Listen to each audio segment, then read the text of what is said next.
Hello and welcome to our channel study hub 98। आप सबका स्वागत है हमारे चैनल स्टडी हब 98 में।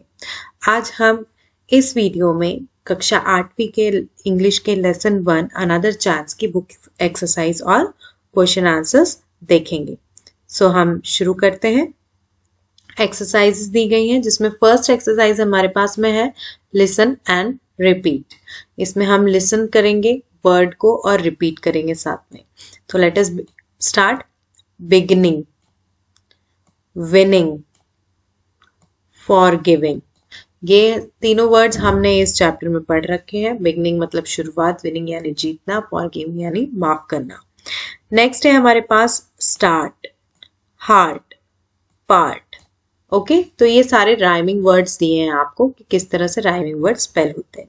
Then better, letter, fetter, then deep, keep and beep. So you can read the word. आप words read करके repeat कर सकते हो अपने साथ में। Okay. Now next we are having here word power and the question, हमको जो question दिया है बुक में दिया है, read the poem and write the antonyms of following example good का bad. Okay, antonyms basically, antonyms का मतलब होता है ऑपोजिट्स। ओके, जैसे यहाँ पे एग्जांपल के तौर पे हमको दिया गया है कि गुड का ऑपोजिट क्या है, बैड। वैसे ही हमको इन सारे वर्ड्स के ऑपोजिट्स या एंटोनिम्स लिखने हैं। तो फर्स्ट वर्ड है हमारे पास सक्सेस, तो सक्सेस का ऑपोजिट वर्ड या एंटोनिम होता है फेलियर। सेकेंड वर्ड है हमारे पास स्टेल, स्टेल का एंटोनिम होता है फ्रेश। थर्ड वर्ड है हमारे पास होप, होप का एंटोनिम होता है डिस्पेयर। एंड, एंड का एंटोनिम होता है start. Then we have shallow, shallow का ऑपोजिट वर्ड होता है डीप। ओके, सो आप इसको देख के अपनी बुक में कंप्लीट कर सकते हैं। नेक्स्ट क्वेश्चन है हमारे पास fill in the blanks with appropriate vowels. See, vowels आपको पता है 5 वॉवेल्स होते हैं, ए, ई, आई, ओ, यू। तो यहाँ पर आपको इन कुछ वर्ड्स में ब्लैंक दिया है जहां पे आपको वॉवेल फिलअप करना है। तो पहला उसमें दिया है वर्ड है वो है ऑफन, जिसमें हम यहाँ पे ब्लैंक में फिलअप करेंगे ई, तो ये बनता है ऑफन। सेकेंड वर्ड है ब्लॉट, तो ब्लॉट में आप फिल करेंगे ओ, जो वॉवेल आपको फिल करना है वो है ओ। सी, ये सारे वर्ड्स आपको पोएम में इजीली मिल जाएंगे, तो आप वहां पे देख सकते हो, वहां से भी फिल कर सकते हो। थर्ड वर्ड है हमारे पास विश, विश के लिए हमको फिल करना है आई। देन फोर्थ वर्ड है फॉरगिव, तो फॉरगिव में again we have to fill up I. Then fifth word is mistake, mistake में हमको फिर से फिल करना है I. Next we move on to the next question. हमारा नेक्स्ट क्वेश्चन है find the words that rhyme with the following.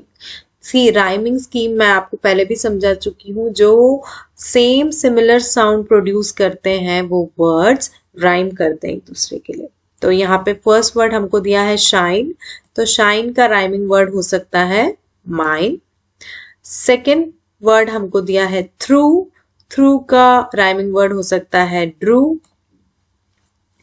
And third word हमको दिया है स्टार्ट, तो स्टार्ट का भी हमने देखा था राइमिंग वर्ड हो सकता है पार्ट।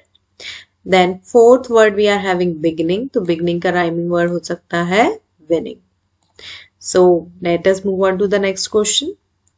अब आते हैं हम हमारे कॉम्प्रिहेंशन पार्ट पे। ये क्वेश्चन आंसर्स पार्ट है, आपको लिखना है, ये अपनी CW कॉपी में नोट डाउन करना है और लर्न करना है। तो आंसर द फॉलोइंग क्वेश्चंस। तो फर्स्ट क्वेश्चन है यहाँ पर, why do we wish for another chance. हम अनदर चांस या दूसरे मौके के लिए क्यों विश करते हैं। सो इसका आंसर है we wish for another chance to blot out our mistakes and change our failure to success. तो हम क्यों विश करते हैं अनदर चांस के लिए, ताकि हम अपने मिस्टेक्स को ब्लॉट आउट कर सकें या सुधार सकें, और जो कि फेलियर हमको मिला है हमारी मिस्टेक्स करने के कारण, किसमें चेंज कर सकें, सक्सेस में। नेक्स्ट क्वेश्चन हमारा है what does it take to make a brand new start. तो ये हमने पोएम में लर्न किया था कि एक ब्रांड न्यू स्टार्ट या बिल्कुल फ्रेश न्यू स्टार्ट करने के लिए हमको क्या चाहिए। तो आंसर है it takes deep desire to make a brand new start. Deep desire यानी दृढ़ निश्चय की जरूरत है अगर आपको फिर से एक ब्रांड न्यू शुरुआत करनी है. नेक्स्ट क्वेश्चन है हमारे पास, what does the poet mean by adding little sunshine to the world. तो by adding little sunshine to the world the poet means मतलब दुनिया में हम थोड़ी सी रोशनी जोड़कर क्या कर सकते हैं. इसका मतलब ये जो लाइन यहाँ पे पोएम में दी है उससे क्या पोएट कहना चाह रहा है. तो the poet means to make the world a better place for living by changing ourselves to a better person. तो पोएट का मतलब क्या है by adding a little sunshine, मतलब जिस वर्ल्ड में हम रह रहे हैं उसको हम बेटर प्लेस बना सकें फॉर लिविंग. कैसे बना सकते हैं, हम अपने आप को एक बेटर पर्सन में चेंज करके. Next question we have, why should we never give up in despair. हमें हताशा में निराशा में कभी गिव अप नहीं करना चाहिए, कभी हार नहीं मानना चाहिए. क्यों?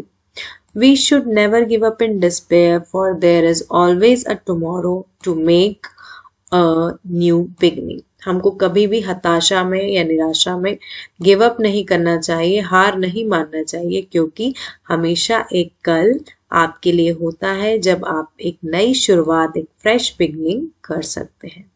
इसमें नेक्स्ट क्वेश्चन है, what should we hope for our future. हमको हमारे भविष्य के लिए क्या उम्मीद रखनी चाहिए, क्या होप रखना चाहिए. तो इसका आंसर है, we should hope that we can always make a new beginning and be successful in future. तो हमें क्या उम्मीद रखना चाहिए कि हम हमेशा एक नई शुरुआत कर सकते हैं और हमारे फ्यूचर में हम सक्सेसफुल हो सकते हैं. Let us move on to the next. यहाँ पे आपको क्वेश्चन दिया है, मैच द फॉलोइंग. सी यहाँ पे कप और एक स्पून दिए, कप प्लेट प्लस स्पून दिए इस साइड पे.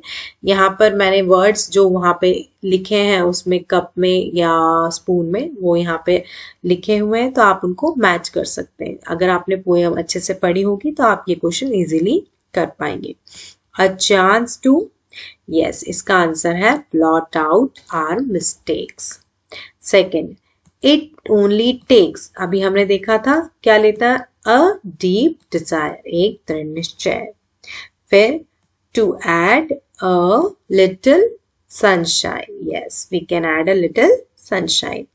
सो never give up in despair, तो कभी भी निराशा में गिव अप या हार नहीं मानना चाहिए.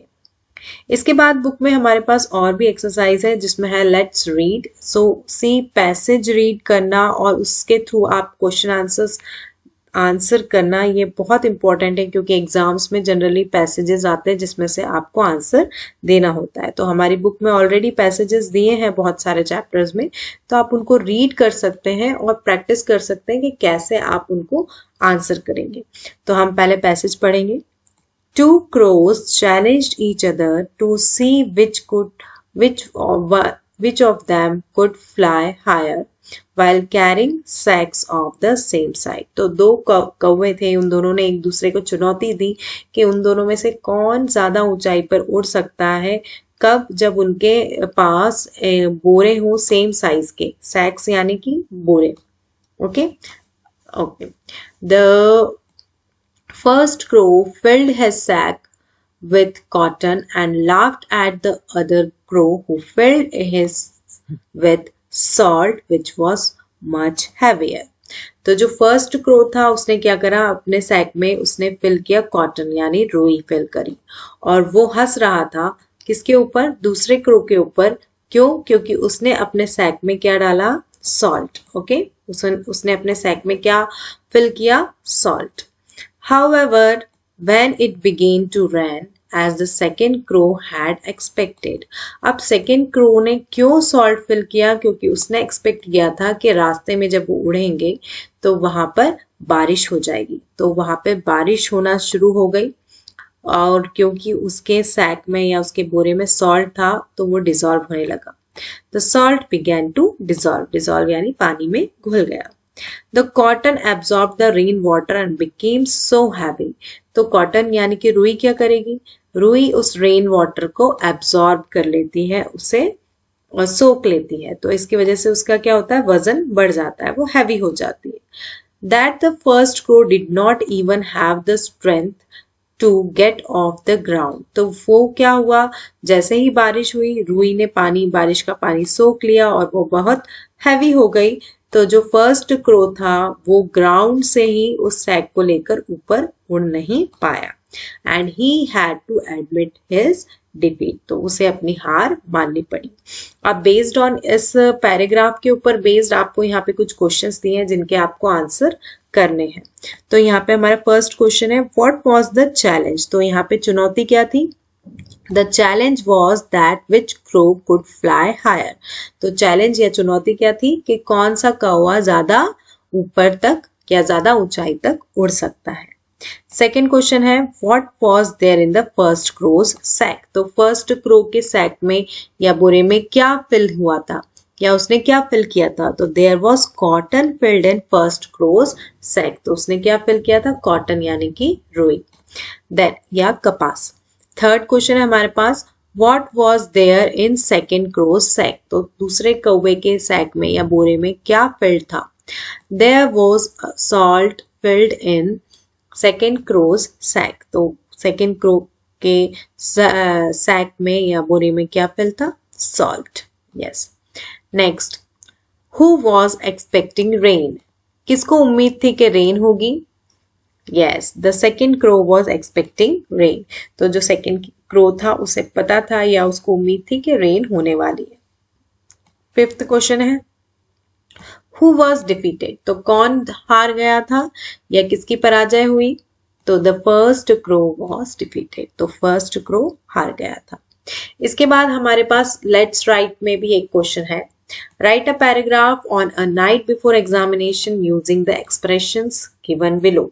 यहाँ पे आपको कुछ वर्ड्स दिए हैं, इनका यूज करके आपको एक पैराग्राफ लिखना है अ नाइट बिफोर एग्जामिनेशन टॉपिक पर. पैराग्राफ या अनुच्छेद बोल सकते हैं आप जिसको, ठीक है. अब यहाँ पे एक पैराग्राफ है जिसको हम रीड करेंगे, आप उसे लिख भी सकते हैं.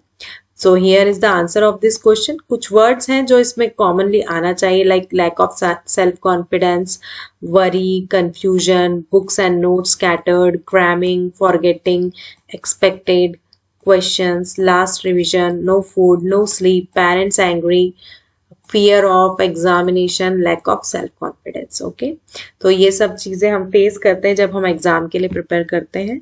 So let us start. ये paragraph, it was a night before my final exams.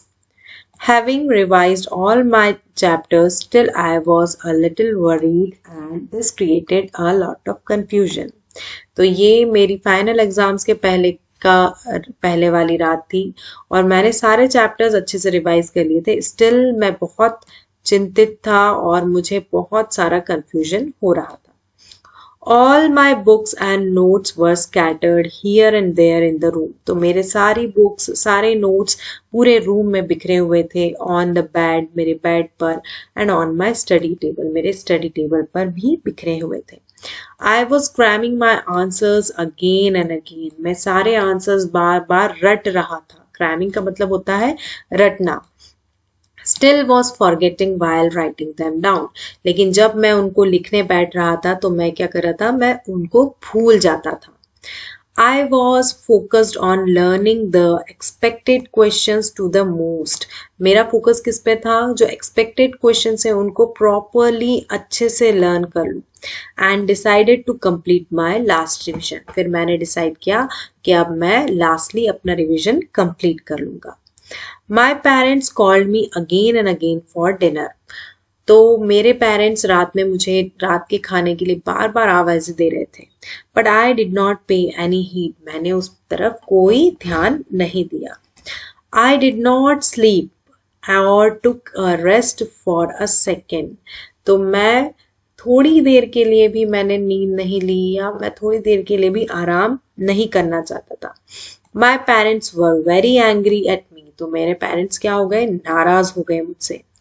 Then they came to me and explained me. फिर वो मेरे पास आए और मुझे समझाया. that I was facing fear of examination. तो मेरे साथ क्या हो रहा था, मुझे एग्जामिनेशन का या परीक्षा का भय लग रहा था, जिस वजह से मैं इतना पैनिक हो रहा था.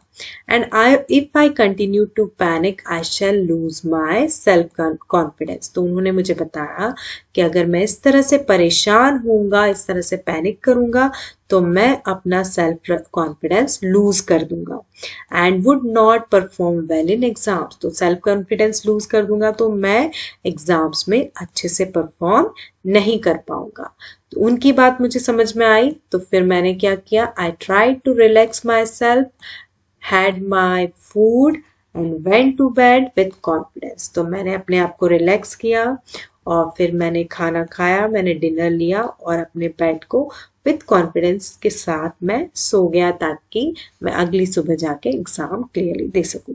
सी नॉट नेसेसरीली आप यही पैराग्राफ लिखिए, आप अपने मन से भी इन वर्ड्स का यूज करके आप कोई भी पैराग्राफ लिख सकते हैं. बट सी राइटिंग जो रहती है उससे आपकी राइटिंग स्किल्स भी इम्प्रूव होती है. So students, that's all for today. Thank you for watching. Please do not forget to like, subscribe and share this channel or this video to all your friends.